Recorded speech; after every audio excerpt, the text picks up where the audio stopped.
Forgotten goddesses, जहाँ हम छुपाई हुई या भुलाई हुई देवियों की बात करते हैं। और आज के इस 8th एपिसोड में हम ऐसी ही एक भुलाई हुई देवी की बात करने वाले हैं जिन्हें हम देवी स्वाहा के नाम से जानते हैं।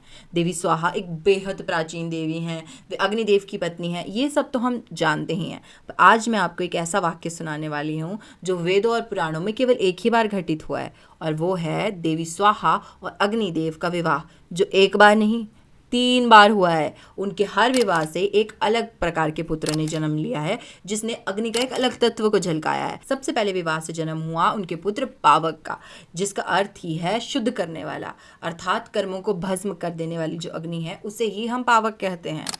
दूसरे विवाह से उत्पन्न होता है पावमान, अर्थात मूविंग फायर, यानी कि जो काइनेटिक एनर्जी है जब वो फायर में बदलेगी तो उसे हम बोलेंगे पावमान। तीसरे विवाह से पैदा होता है सुचि, जिसका अर्थ है इनर फायर।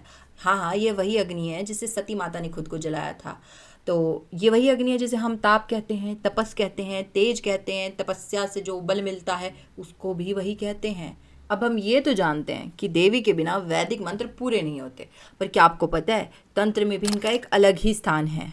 क्योंकि जब भी कभी देवियाँ साधक से भोग लेने आती हैं, अर्थात जब कोई भी साधक शव साधना या कोई ऐसी ही बड़ी साधना कर रहा हो, उसके बाद देवी ने उसको प्रकट होकर दर्शन देने हो, तो उससे ठीक पहले वे स्वाहा देवी को भेजती हैं। किस लिए? परीक्षा लेने के लिए। अगर वो परीक्षा में पास होता है, यानी कि स्वाहा देवी उसे पास कर देती हैं, केवल तभी आपकी देवी आपको दर्शन देंगे, अदरवाइज नहीं। तो देख लो अब इनकी कितनी इंपॉर्टेंस है। तो क्या आपके पास भी ऐसी कोई लेसन नोन गॉडेस है जिनके बारे में जान के हमें बहुत खुशी होगी, और हाँ रील बना के भी, तो उनका नाम कमेंट में लिख दीजिएगा। और हाँ, make sure you share this reel because she deserves to be known.